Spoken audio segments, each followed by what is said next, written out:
Is Ruchika ma'am and Swami Vivekananda online classes में आपका फिर से बहुत बहुत स्वागत है। Welcome back. और हमारे प्रपोजिशंस जो चल रहे थे इन द लास्ट, मैंने आपको जो प्रपोजिशन करवाया था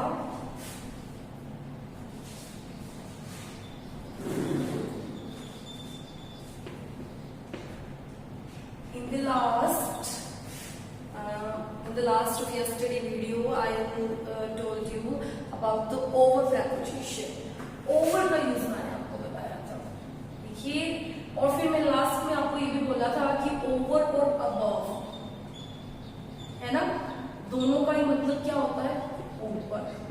लेकिन कैसे, इन दोनों में क्या डिफरेंस है, ये दोनों ही प्रपोजिशन है हमारे, तो इन दोनों को में क्या डिफरेंस है और इनका यूज कहाँ पे होगा एज ए प्रपोजिशन। तो मैंने सबसे पहले आपको ओवर के यूजेस बताए थे, तो can you tell me the first use मैंने आपको क्या बताया था? फर्स्ट यूज था हमारा ऊंची वस्तु को शो करने के लिए। जैसे सपोज मैंने आपको बताया था बर्ड्स हैं, वो फ्लाई कर रहे हैं आपके टॉप पे, आपके हेड के टॉप पे, मतलब यहाँ पे फ्लाई कर रहे हैं, तो उसको आप क्या कहोगे? The birds are flying over my head, right? With an umbrella over my head, कि मैंने एक एम्ब्रेला को पहना है। एक चीज आप हमेशा याद रखिएगा, ओवर का यूज होता है, एक चीज आपने जैसे एम्ब्रेला को याद करना, किसको याद करोगे? एम्ब्रेला को, कि एम्ब्रेला एक ऐसी चीज है जिसे आपने पहना भी, मतलब जो आपको ढक लेता है पूरा और आपके कॉन्टेक्ट में भी रहता है, तो इस तरह से था। और एक चीज जैसे आपने आई put my hands over my years, कि मैंने अपने कानों को अपने हाथों से ढक लिया, तो एक ऐसी चीज जो आपको कवर भी करे और वो आपके कॉन्टेक्ट में भी हो, तो उसके लिए आप किसका यूज करोगे? ओवर का यूज करोगे। थर्ड आप किसका यूज करोगे? ज्यादा, जैसे over 50%, over 50 millions, इस तरह से ज्यादा, 50 से ज्यादा, 60 से ज्यादा, तो इस तरह से अमाउंट्स को या फिर नंबर्स को शो करने के लिए भी ओवर का यूज होता है। ये मैंने आपको ओवर का यूज बताया था, राइट? अब हम डिफरेंशिएट करेंगे कि अब जैसे हमने ओवर का यूज तो यहाँ पे पढ़ लिया है ना, अब हम लोग बात करेंगे अबव की, है ना। अबोव वाले भी ऊपर ही होता है ना। तो ये देखिए, हायर, हायर को दिखाने के लिए। अब आप एक चीज बताइए मुझे, हायर वर्ड बना है हाई से और इसमें ई आर लग गया, हायर, हाई वर्ड में ई आर लग गया, तो ये किस में आ गया? कंपैरेटिव डिग्री में। जी हाँ, जिसके अंदर हम लोग ई आर लगा देते हैं, हाई के अंदर हमने ई आर लगा दिया, तो ये किस में आ गया? कंपैरेटिव डिग्री में। तो इसका अबव का यूज होता है ऊंचाई को तो दिखाएगा ये, ठीक है, लेकिन कंपैरेटिवली दिखाएगा। कंपैरिजन आ गया इसके अंदर, ई आर लगने से इसमें क्या आ गया है? कंपैरिजन। अब इसमें क्या होगा? कंपैरिजन शो करेगा। ये कैसे शो करेगा? आप एक एग्जांपल में देखिए, माई हाउस इज सिचुएटेड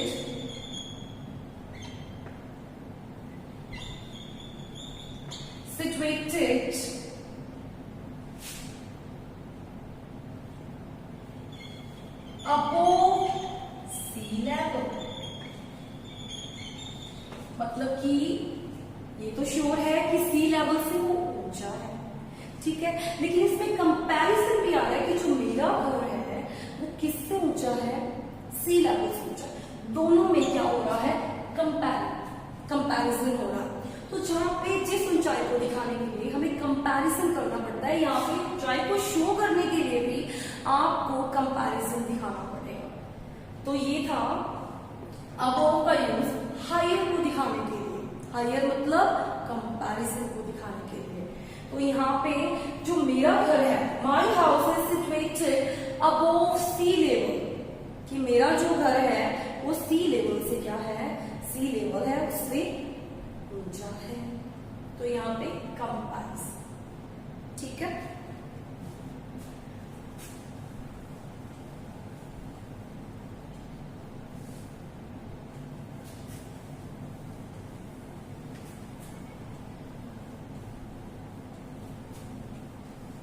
अब अबोव का जो सेकंड यूज क्या होगा, सेकंड यूज होगा, देखिए कि कोई भी चीज, जैसे कि आप ये देखिए, can you raise your hand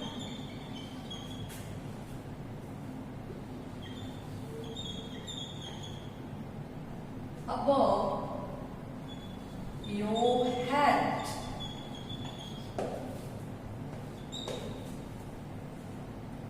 अब देखिए, can you raise your hands, क्या आप अपने हाथ उठा सकते हैं अपने सर के ऊपर। तो यहाँ पे मैंने ओवर क्यों नहीं लगाया, मैंने आपको एक चीज बताई थी, ओवर, ओवर का अगर यूज करते हैं, हाथ तो मैंने तब भी उठाए थे जब मैंने हाथ उठाकर अपने ईयर्स पे रख लिए थे, लेकिन तब मेरे हैंड्स टच कर रहे थे किसको, मेरे ईयर्स को। लेकिन यहाँ पे ऐसा नहीं है, आप हैंड्स को उठाओगे अपने हेड के ऊपर, लेकिन वो आपके कहीं टच नहीं करेंगे, मतलब कि कोई चीज आपके को, आप किसी चीज को हाय तो मतलब करके दिखा सकते हैं, लेकिन वो आपके कॉन्टैक्ट में नहीं है, टच नहीं कर सकते, आप टच नहीं करते हैं। तब किसका यूज होता है, अबोव का यूज होता है। मैं कंपैरेटिवली लेके चल रही हूँ अबोव को और ओवर को। देखिए यहाँ पे एक सेंटेंस है, I put my hands over my ears, और एक यहाँ पे सेंटेंस है, can you raise your hands above your head. तो यहाँ पे भी ऊपर ही है, ऊपर के लिए यूज करना है, यहाँ भी ऊपर के लिए यूज करना है। पर यहाँ अबोव क्यों आया, यहाँ ओवर क्यों आया, क्योंकि यहाँ पे जो मैंने हैंड्स, अपने जो हैंड्स उठाए हैं, पुट किए हैं ईयर्स पे, तो मेरे ईयर्स को टच कर रहे हैं, है ना, कांटेक्ट में है। लेकिन यहाँ पे ऐसा कुछ नहीं है, अपने हैंड्स उठाए हैं और वो हेड के ऊपर जा रहे हैं। तो ये था एक डिफरेंस, और एक हायर को शो करने के लिए, ठीक है। थर्ड हमारा अबव का क्या यूज होगा गाइस, टेम्परेचर को बताने के लिए। किसको बताने के लिए, टेम्परेचर को बताने के लिए।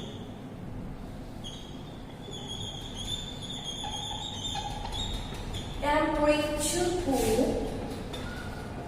बताने के लिए किसका यूज होता है गाइस, टेम्परेचर को बताने के लिए। ओवर का यूज मत कर दीजिएगा आपको। यहाँ पे हम जैसे एक सेंटेंस है, the temperature of Delhi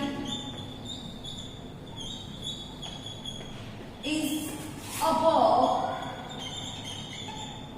45 degree Celsius, कि जो दिल्ली का जो टेम्परेचर है वो बढ़ चुका है, ऊपर जा चुका है, कितना, 45 डिग्री से। या फिर आप लिख सकते हो the temperature of November is above 38 degree Celsius. तो आप इस तरह से टेम्परेचर को शो करने के लिए भी above का यूज होता है। above का पहला यूज था, क्या यूज था above का पहला यूज था, हायर को शो करने के लिए। माई हाउस इज सिचुएटेड, जहां पे कंपैरिजन हो रहा हो, कंपैरिजन के लिए भी अबव का यूज होता है। टेम्परेचर को शो करने के लिए भी अबव का यूज होता है, और कोई भी चीज को कवर करने के लिए, लेकिन वो आपके टच में ना हो, उसके लिए भी अबव का यूज होता है। तो ये था ओवर और अबव का यूज। तो मैंने आपको बताए थे, ये था हमारा प्रेपोजिशन का एक सेक्शन। जो कि पार्ट्स ऑफ स्पीच का ही एक पार्ट था, जिसमें पार्ट्स ऑफ स्पीच में हमने प्रीपोजिशन भी किए, नाउन भी किया, है ना, प्रोनाउन भी कर लिया हमने एडजेक्टिव्स भी कर लिए, हमने वर्ब भी कर लिया, हमने एडवर्ब भी कर लिया, है ना, हमने प्रीपोजिशंस भी कर लिए, हमने कंजक्शंस भी कर लिए। तो राइट गाइस, अब क्या बचा है फिर? अब बच गए हैं हमारे इंटरजेक्शंस। क्या बच गए हैं हमारे इंटरजेक्शंस? हमने कंजक्शंस भी किए थे। तो 8 टाइप्स में से अब जो हमारा पोर्शन जो बच गया है इंटरजेक्शन, वो भी मैं आपको आज की वीडियो में ही करवाने वाली हूँ, बिकॉज ऑलमोस्ट जो ऑन का यूज था, ठीक है, मैंने आपको बताया था, हम लोग जल्दी जल्दी से इसको रिवाइज कर लेते हैं। किसके लिए यूज होता है? ऑन सरफेस को दिखाने के लिए। कुछ लोग कंफ्यूज थे कि मैम सरफेस को कैसे दिखाता है। मैंने विद एग्जांपल भी आपको बताया था। जैसे सपोज ये छोटी सी बॉटल है, इंक बॉटल है, तो ये जो आपके हैंड है, आपका जो हाथ है, इसकी सरफेस ही तो नहीं ना, ये सतह तो ही यहाँ पे रखी हुई है, तो हम लोग क्या करेंगे? The ink bottle is on my hand, is on my hand. इसी तरह से एक टेबल है, टेबल पे आपकी बुक पड़ी हुई है, तो हम क्या कहेंगे उसको? The book is on the table, the cat is on the table, the pen is on the desk. ठीक है, एक तो इसका ये यूज था। एक बॉडी पार्ट्स को शो करने के लिए, सपोज आपकी फिंगर है और आपने उसके अंदर रिंग पहन रखी है, तो आप क्या क्या बोलोगे उसके लिए? आई वोर a gold ring on my finger, on my finger. ठीक है, my mother kissed me on my forehead. ठीक है, और इसका क्या यूज था? मशीन्स के लिए और डिवाइसेस के लिए मैंने आपको बताया था। मीन्स आप फोन पे लगे हुए हो, फोन पे बात कर रहे हो, तो मैं क्या कहूंगी?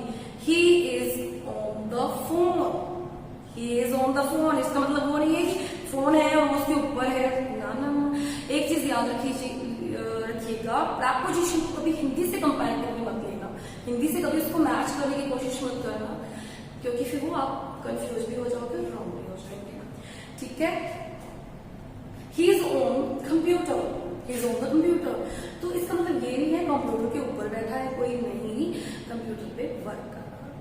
ठीक है, और मैंने इसका क्या यूज बताया था?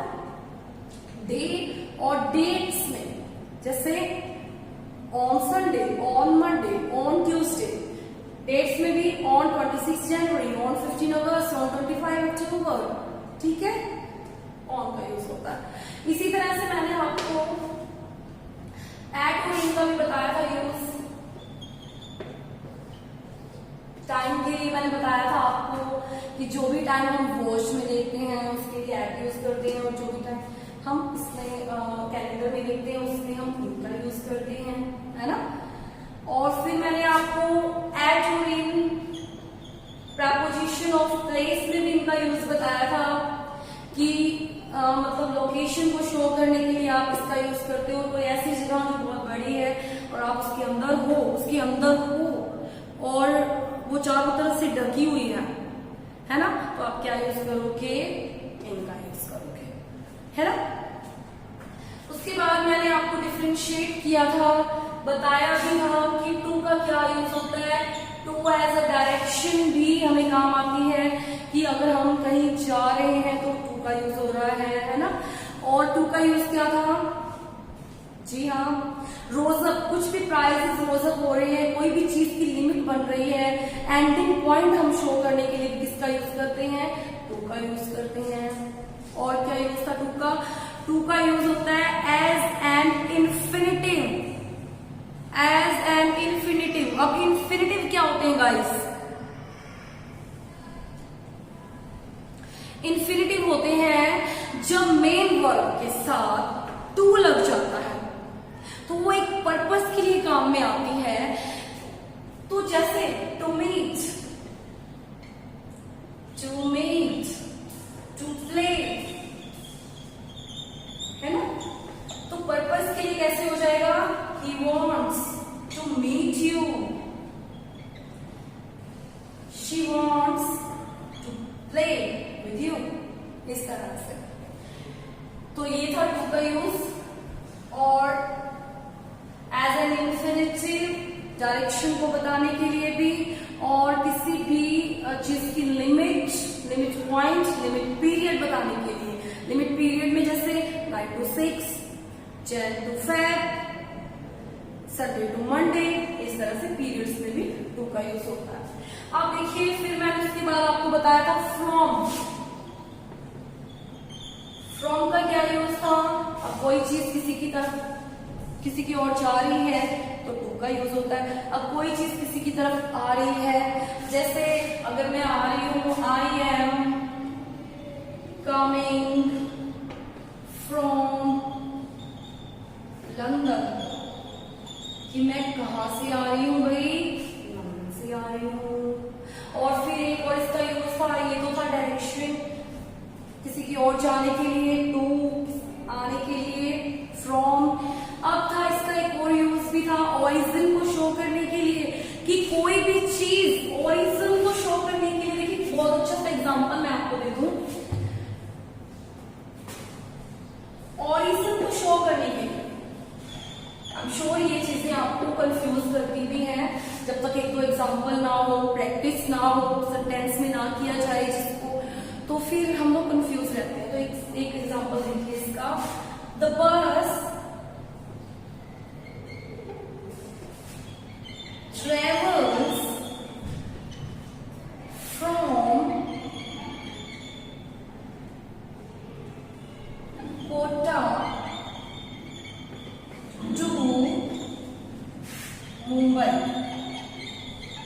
अब देखिए यहाँ पे दो प्रेपोजिशन आए हैं इस सेंटेंस के अंदर, दो प्रेपोजिशन आए हैं कोटा और दो प्रेपोजिशन आए हैं टू और फ्रॉम। ठीक है, कि एक बस है जो ट्रेवल करती है मतलब चलती है वहां से। भी कोई बस है वो कहां से चलती है? कोटा से चलती है, मतलब उसका ओरिजिन कहां पे है? कोटा पे। कोटा से चलती है वो, और कहां पे जाती है वो? मुंबई में जाती है। It's a good example to understand the difference between to और फ्रॉम। ओके, अब ये था फ्रॉम का। और आज के मैंने आपको एक ओवर और अबव का भी डिफरेंट बताया, डिफरेंट यूजेस बताए हैं उसके। तो ये था हमारा ओवर के भी जो यूज है वो भी मैंने आपको बताए हैं। अबव दोनों का मतलब ऊपर होता है, लेकिन दोनों का यूज अलग अलग होता है। एज अ प्रपोजिशन मैंने आपको बताया था। आप देखिए लास्ट, इन द लास्ट हम लोग करेंगे interjection.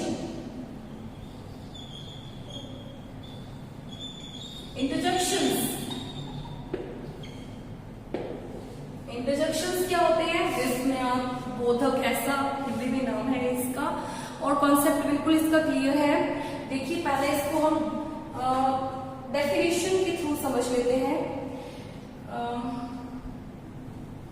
Interjections are the words which express the sudden feeling or emotions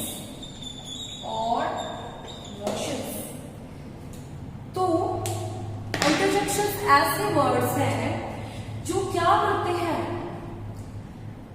feelings और जो इमोशंस को है, सडन वर्ड आता है, अचानक से, है ना? एक्चुअली हम उसको रिएक्शन वर्ड्स भी कह सकते हैं। किसी भी चीज को देखकर रिएक्ट करना, या फिर स्पीकर अपने मूड को एक्सप्रेस करता है। स्पीकर कौन होता है? Now at a time I am a speaker, क्योंकि मैं स्पीक कर रही हूं, और मैं स्पीक करते करते अगर रिएक्ट करूं, सपोज मेरे हाथ पे कुछ लग जाए, वो मैं क्या कहूंगी? ओह आई हर्ट, मुझे कुछ लग गया, है ना? आउच, आई हर्ट, कि मुझे लगा। तो इसी तरह से इंटरजेक्शंस आर रिएक्शन वर्ड्स। जब स्पीकर अपने रिएक्शन को शो करता है, एक्सप्रेस करता है अपनी सडन फीलिंग्स को या फिर इमोशंस को, तो उस उसकी जगह क्या आता है, और ये जो होते हैं इनके साथ यूज होना पड़ता है exclamatory, exclamation mark. Exclamation mark कौन सा होता है, ये। Without it follow, interjection follow exclamation mark, मतलब ये फॉलो करते हैं, ये हमेशा आते हैं इस मार्क के साथ, एक्सक्लेमेशन मार्क इसको बोलते हैं। जैसे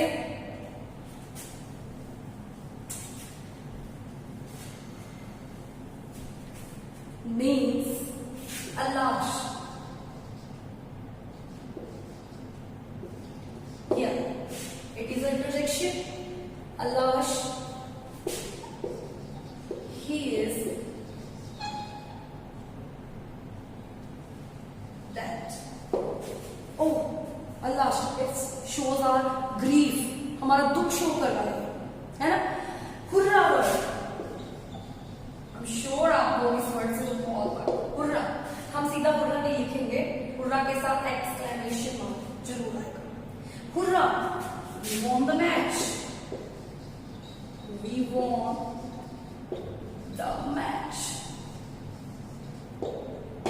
हमने क्या जीत लिया, मैच को जीत लिया, हम खुशी शायद करते, hurrah, we won the match, right? इसी तरह से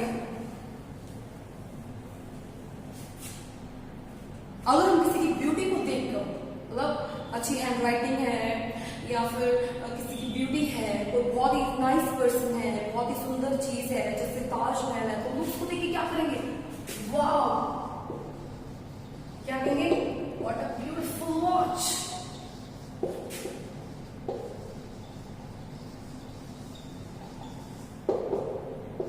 वाव, व्हाट अ ब्यूटीफुल वॉच। तो इंटरजेक्शन का रिएक्शन वर्ड्स, जब स्पीकर अपने मूड को रिएक्ट करे, है ना, एक्सप्रेस करे अपनी फीलिंग्स को, है ना, जैसे आउच, माय हार्ट, अगर आपको चोट लगती है तो आप ये बोलते हो आउच, ये बोलते हो। हे वर्ड, हे, ये भी वर्ड है, हे, ये आप कहते हो, हे, हाउस यू, कैसे हुआ। इसी तरह से आप और भी यूज कर सकते हो, Bravo,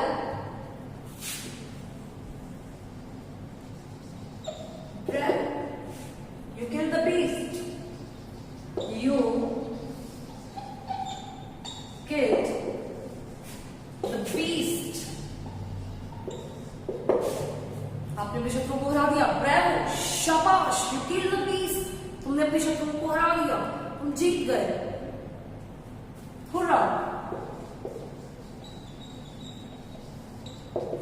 we won the match,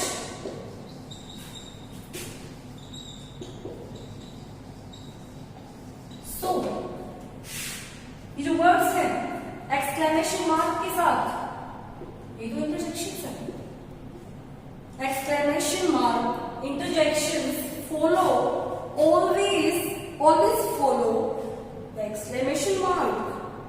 exclamation mark के साथ ही इंटरजेक्शंस आएंगे, और इंटरजेक्शंस होते क्या है, अ सडन फीलिंग और emotions when a speaker react, then we can say these are interjections। जब एक स्पीकर रिएक्ट करता है फीलिंग्स को सडनली, तो वहां पे इंटरजेक्शंस का यूज होता है। और डोंट फॉरगेट टू, मत भूलिएगा लगाना exclamation mark. Have a nice day. ये थी आपकी पार्ट्स ऑफ स्पीच। हमने पार्ट्स ऑफ स्पीच की नाउन, प्रोनाउन,